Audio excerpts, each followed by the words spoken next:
Yes po, isang magandang araw po mga kabarangay. At update na naman po. Kung update nga po ito, mga kabarangay, June 11. At ngayon po ay July 11 na. So isang buwan na po. 30 days calendar day na ba? Lapse into low na po ba?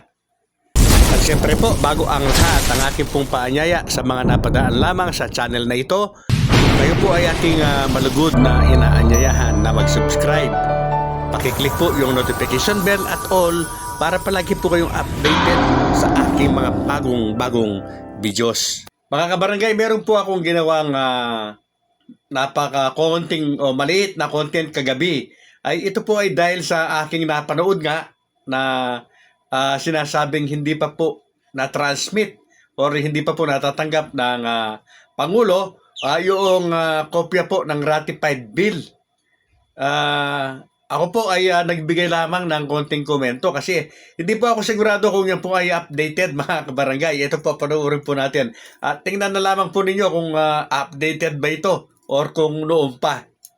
Decided whether to approve or veto the proposed measure seeking to extend the term of office for barangay and SK officials and postpone the BSG. Nung tinanong po natin kanina, wala pa po natatanggap na enroll bill.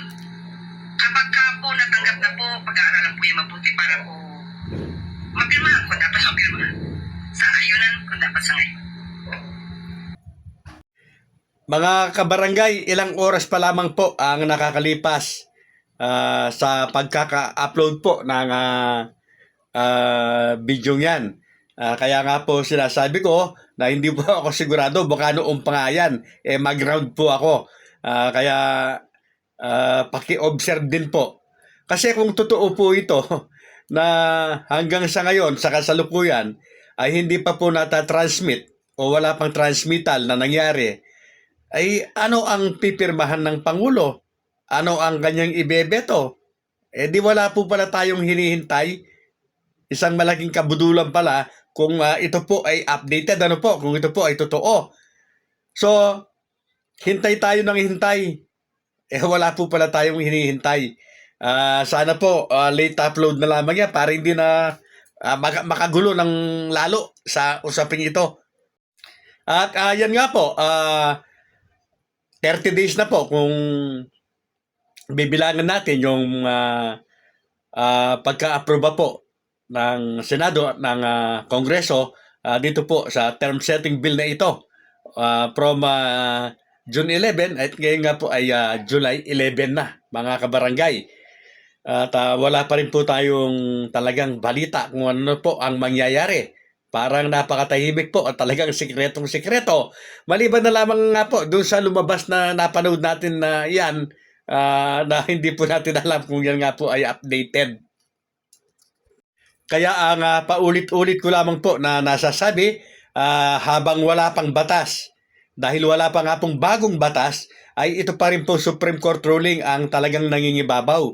Ito po yung ang nakatakda po ay December 1, 2025. At uulitin po natin, meron pong registration na magaganap po sa August 1 hanggang August 10, 2025. Preparation po para sa darating na halalan sa December 1, 2025 at hindi po para sa November 2, 2026. At kung may nababalitaan man po kayo na nagsasabi na maaari pong matuloy ang halalan sa November 2, 2026, mga kabarangay, kayo na po ang humusga. Ano po?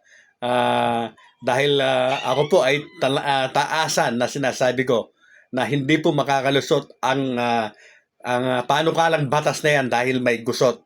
Marami pong nilabag na sa konstitusyon kaya hindi po pwede o hindi maaaring yan po ay makalusot.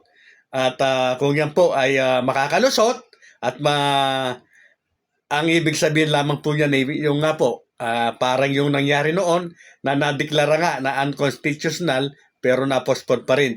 Yan na lamang po ang pwedeng asahan ng mga umaasa ano po, na kahit madeklara na unconstitutional itong term setting bill na ito, siyempre, may chance pa rin naman na ma-postpone. Yan na lamang po ang kanilang panghahawakan. Pero yung matuloy po ang November 2, 2026 na dahil naging batas ito, malabo po, never na mangyayari. At bilang karagdagan pa rin po sa usaping ito, marami po sa mga nababasa kong komento. Hindi lamang po sa comment section ko, kundi po sa comment section ng iba ring mga vlogger. Ito po yung mga nagsasabi po na unconstitutional daw po yung pagkakaupo nila na 2 years lang. Yes po, meron po kasi na iba, na ilan na, hindi po lahat.